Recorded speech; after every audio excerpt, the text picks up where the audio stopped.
سال 2019 کیتھولک نقیب لاہور کی اشاعت کا 90واں سال ہے۔ کیتھولک نقیب کا آغاز 1929 میں ہوا۔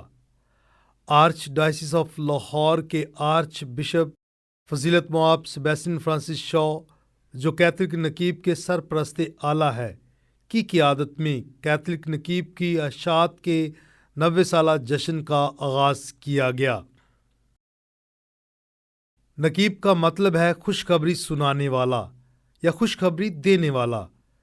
کیتھولک نقیب پاکستانی مسیحیوں کا قدیم ترین اور سب سے پہلا اردو میگزین ہے۔ اس سے پہلے برصغیر و پاک و ہند میں انگلش اور دیگر مقامی زبانوں میں میگزین شائع ہوتے رہے۔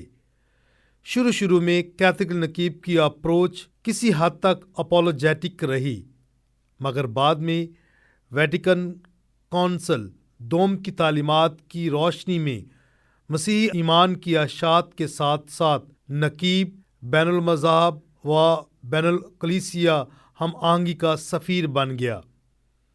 کیتھولک نقیب ہر دور میں مسیح کی سچائی، انصاف اور امن کا پیغمبر رہا ہے۔ یہ پاکستانی مسیحیوں میں مذہبی، علمی اور سماجی تبدیلی لانے کا ایک مضبوط ذریعہ ہے کہ وہ بدلتے ہوئے حالات اور وقت کے تقاضوں کے مطابق اپنی زندگی کو ڈھال سکیں اور اپنے مسلم ہم وطنوں کے شانہ بشانہ ملک و قوم کی ترقی میں اپنا کردار ادا کر سکیں۔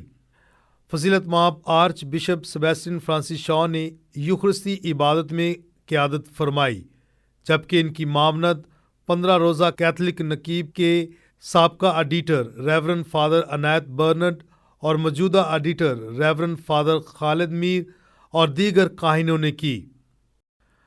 فضیلت مآب آرچ بشپ سیباسٹین فرانسس شاہ نے کیتھولک نقیب کی بشارتی خدمات کو سراہتے ہوئے سارے سٹاف کو مبارکباد پیش کی اور ان کی خدمت کو خراج تحسین پیش کیا۔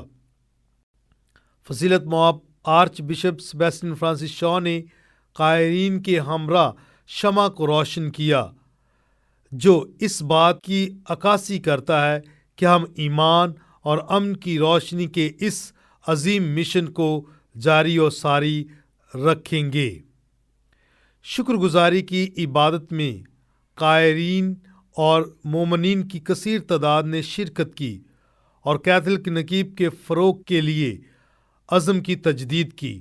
کثیر تعداد قائرین کے علاوہ ویو اسٹوڈیو، کیتھولک ٹی وی اور radio Veritas Asia Urdu service کے سٹاف نے بھرپور شرکت کی اور نقیب کے سٹاف اور ان کی خدمات کو سراہا۔ شکر گزاری کی عبادت کے بعد سیکرڈ ہارٹ کیتھیڈرل کے سامنے فضیلت مآب آرچ بشپ سیباسٹین فرانسس شاہ نے کاہنوں، سسٹر صاحبات، مبشران انجیل اور قائرین کے ہمراہ 90 سالہ جشن کا باقاعدہ آغاز کرتے ہوئے غباروں کے ساتھ نقیب کے سوینیر کو فضا میں چھوڑا۔